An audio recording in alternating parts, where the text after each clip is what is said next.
Welcome back to Newsday. In New York, on the sidelines of the UN General Assembly, Kaduna State Governor Uba Sani spoke frankly in an exclusive chat with the Rice correspondent Adesuwa Giwa Osagi. He revealed that 12 local governments in Kaduna hadn't received a single kilometer of road in 10 years, with 4.8 billion naira deducted monthly from Kaduna's federal allocation. He said the state has no room left to borrow. Governor Sani also unpacked the non-kinetic approach to security, the tough economic landscape, and his plans to restore hope in Kaduna State. We're going to speak a little bit more about your deal with Romania, the $120 million deal. But when we're speaking about agriculture and we're speaking about Kaduna State, we must speak about ginger. So I want to know what are your views when it comes to GMO, because it's been reported that after the blight that affected the ginger in Kaduna State, we have now seen importation of ginger into Nigeria. Thank you very much. I agree with you that Kaduna is leading in ginger production in the whole of the country. Not only leading, our brand of ginger is the best. Unfortunately, about a year and a half ago, we had a very serious crisis of an epidemic that happened that almost wiped away most of the farms and, of course, affected a lot of farmers. But at this juncture, I have to thank President Bola Ahmed Tinubu for a quick intervention. We worked closely with the federal government when the incident happened, and, of course, we had intervention both from states and the federal government that supported the ginger farmers in Kaduna. Most of them have really recovered as we are speaking, because we had about 1.8 billion intervention from federal government. As a state government, we also put in about 2 billion. We were able to quickly intervene by getting some brand of seedlings, ginger seeds, that certainly have gone a long way in helping the ginger farmers in Kaduna. Are the seedlings GMO? No, ours are, like I say, special brands. We're speaking about agriculture, we've spoken about climate change, but we must also speak about tackling insecurity. I want to know what's the difference between your fight against insecurity and the tactics that you're using than your predecessor used. I believe he once said that you should carpet bomb the forest where the terrorists were hiding, but you have said that you cannot use only a gun to fight terrorism. Only about 2 weeks ago, the UK government just moved Kaduna from red to amber, and you will agree with me that we've been in red since January 2022. And of course, the UK government, not only UK government, many other development partners, some countries that we are working closely with them have since moved Kaduna from red. UK just did their own about 2 weeks ago. And of course, that is a major sign of progress. And of course, for me, what we are doing is very simple. It's not a rocket science. When we started, we made it clear that you cannot win this battle using only kinetic approach. When I said I'm going to use non-kinetic approach, it's not about negotiating with bandits. That is a problem. People misunderstood our approach. That was the reason why we remain focused. And now today I'm happy because we remain focused. Now we're seeing the result, because you cannot address the issue of insecurity not only in Kano, anywhere in Nigeria without carrying the people along. So what we did, we realized that there were a lot of trust deficit in the past between successive governments and the people that were involved, whether the bandits, whether the communities, whether the religious leaders, community leaders, because you cannot do that without them. When I was in the National Assembly, I sponsored the creation of state police in Nigeria. Why did I do that? Because I realized that we can never address the issue of insecurity with what we have in place right now. When you come to northern Nigeria, where I come from, you leave Kaduna to Zamfara, to Katsina, to Kebbi, to Sokoto, you will see a lot of ungoverned spaces. When I was in the Senate, we kept talking about the problem. Because when you look at this issue of banditry, insurgency, and kidnappings in the Northwest, When did that start? It started only around 2015 and 2016. And what were the reasons? You have to look at what are the symptoms. If you ask me, the answer is very simple. It's a matter of economic crisis. People were completely excluded, issue of poverty, hopelessness, and many other factors that contributed to that. Now, because that was the reason, when I came as a governor, I looked at the situation and I went to the frontline local governments. It's not about using the kinetic approach, it's using both. I would say one of the standout lawmakers in the House of Representatives is from your state, Honorable Bello El-Rufai. I wanted to ask about your relationship with him because he is also someone who has sponsored a bill for state police. I don't want to personalize issues here because when I was in the National Assembly, I worked with Bello El-Rufai. He was my SLA, and he is doing extremely well in the National Assembly today. And I've no doubt in my mind he will go along and doing a lot. He's making us proud, I must say that, because not only the state police bill, I remember when I sponsored the state police, he was working with me as SLA. And today, in the House of Reps, he also dusted and came up with the bill. And you spoke about your record as a senator, and while you were a senator, you were a big supporter of the $350 million loan that Governor El-Rufai's administration took from the World Bank. But now you've said that you are no longer borrowing money to fund your project. So I want to know, why has your stance changed? But something else you have spoken about before is inheriting the debt from that previous government. So I want to know, how much is that debt? Of course, today as we're speaking, we don't have fiscal space to borrow. And I tell you why, because as we're speaking today, every month the federal government, through our FAC allocation, is deducting $4.8 billion from Kaduna allocation, meaning the highest apart from Lagos State. 4.8 billion. 4.8 billion monthly.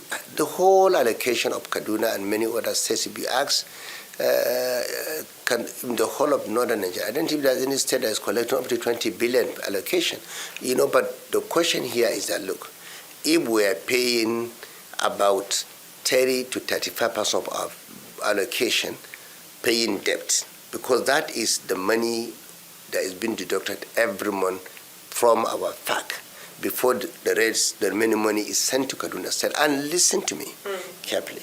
You see, for me, when I say I'm not going to borrow money, it's because I'm paying the other money borrowed before I came, because we started paying this money only in June 2023 when I came. The month I became governor was the month we started paying those debts. It had me complain about anything. But as a governor, it is important to give scorecard time to time to the people. Like I explained on agriculture, I have to talk about economy, I have to talk about healthcare. So people misunderstood our position here. What we're saying in essence is we are not going to borrow, but we are doing our job without borrowing, simply because if you ask me here, if you don't even ask me, I won't tell you how much you are paying. But you need to just go to the debt management office to see. But we're paying, but that does not stop us from embarking on 84 roads that we're constructing today. 44 of them have been completed. We have taken development to every local government of Kaduna State as we're speaking. Did we borrow money to do that? No. You want to know who I am. When I get to work, I do it without complaining. That's why all the people is not Uba Sani. You see, you can go to TV and insult Uba Sani, but Uba Sani will never respond to you. That is who I am. But you know why? My only complaint, if you see me talking in all the projects I'm doing in Kaduna State, is that if you borrow money, you should take development to every part of Kaduna State. My only argument about borrowing money is not borrowing money. It's the money. If you borrow money today and you have 23 local governments in Kaduna, what I want is the money should be distributed equitably to every part of Kaduna State. When I came in, the complaint I face is that we have 23 local governments, but I have 12 local governments that did not experience 1 kilometer road in 10 years. They have every right to complain. So this is the only problem I'm facing, and I'm addressing it today, because you talk about bringing the people of Kaduna together. Yes. How do you bring the people of Kaduna together?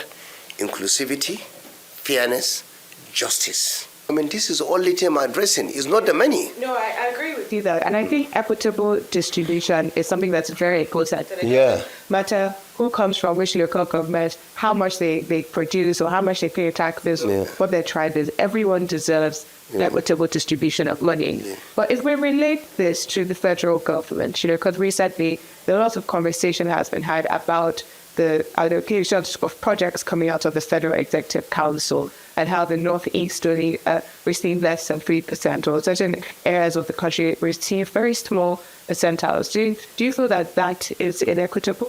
No, I don't think if you will just talk about federal allocation. Federal allocation, is it to state or in terms of projects? The projects, so not the allocation, but the projects being approved at this executive. Honestly speaking, you ask me here, I can tell you point blank that I don't think, because we argued that many times as governors, I don't think the Northeast was even marginalized. I can tell you for real, because it depends on how you look at it. So because you see, if you ask me, I can even tell you Northwest is even more marginalized. To be frank. So, but you see, for me, I'm not sitting here. Explain how. You see, because you see, why am I saying that? Yeah. It's simply because there are a lot of states within the Northwest that have not enjoyed a lot of infrastructure because of insecurity, as we're speaking right now. Mm-hmm. Let me give you an example. Kaduna Abuja Road. Mm-hmm. The project had been lingering for over a decade. When we came this time around, I went to the minister and said, this is just less than 200 kilometers. What are we doing about it? Then I was able to meet the then contractors, Julius Berger, before the new contractors came in. I asked them, what was the reason why you abandoned this job? The answer was, we abandoned because of insecurity. So the same situation happened, the road between Kaduna to Benengwari. It was a tax credit to be done by Aliko Dangote. The job was abandoned for 3 to 4 years now. Why I went to him again is the issue of insecurity. So for me, sometimes, let's be very accurate in the way we analyze certain things. Yes. Because some of the issues are issues that even if you give contractors the money to go and do it, they will not get to that location because they will tell you, we will not get there because our staffs will be kidnapped. Yes. And they have faced a lot of problems. So sometimes, let's not politicize every issue.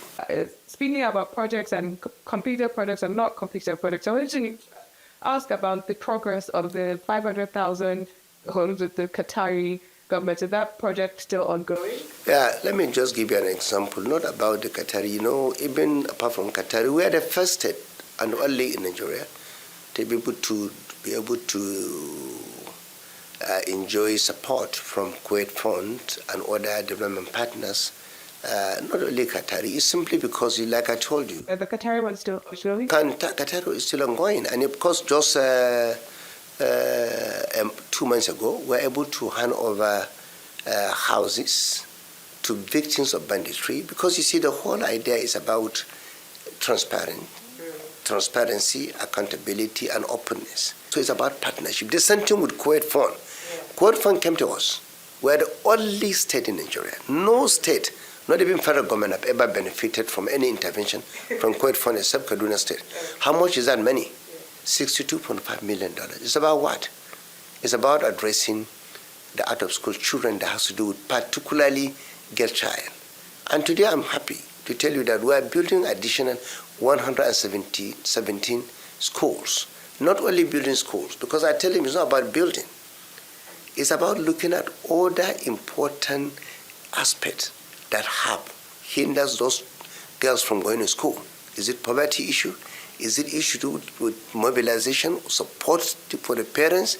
And all those issues were captured. And for me, that is the way to go. Today, when I talk to you, I talk about statistics and data. We have moved 250 primary healthcare centers from level 1 to level 2. Not only that, we're the first state again in Nigeria to launch our special agro industrial processing zone. I kept telling everyone, my eyes are on the ball. No distraction, no side talks. It's about governance. Thank you very much. No distractions. Yeah. There's a lot of politicking going around right now. That does not distract from that. No, that doesn't distract me. You know why? It doesn't distract me because in Kaduna, as we are speaking with you, let me tell you, talk of politics, when I came in as a governor, we lost virtually every seat in the House of Reps, in the Senate. But today, follow me, you will agree with me that since I became governor, members of the House of Reps from other parties have seen return, have now moved back to APC. Something is happening. Why is it that when other people are saying they have political parties, we did a by-election recently. There are local governments who've never won an election in the history of APC since 1999. Chukuna and Kajulu, we won them by 70%. Zaria constituency, we won. Sabangal, we won. It's unprecedented. It happened some months ago. Not only that, in the next 2 weeks, I will be going to the National Assembly to receive virtually all the members of the House of Reps from other parties to APC, mark it, and the Senator.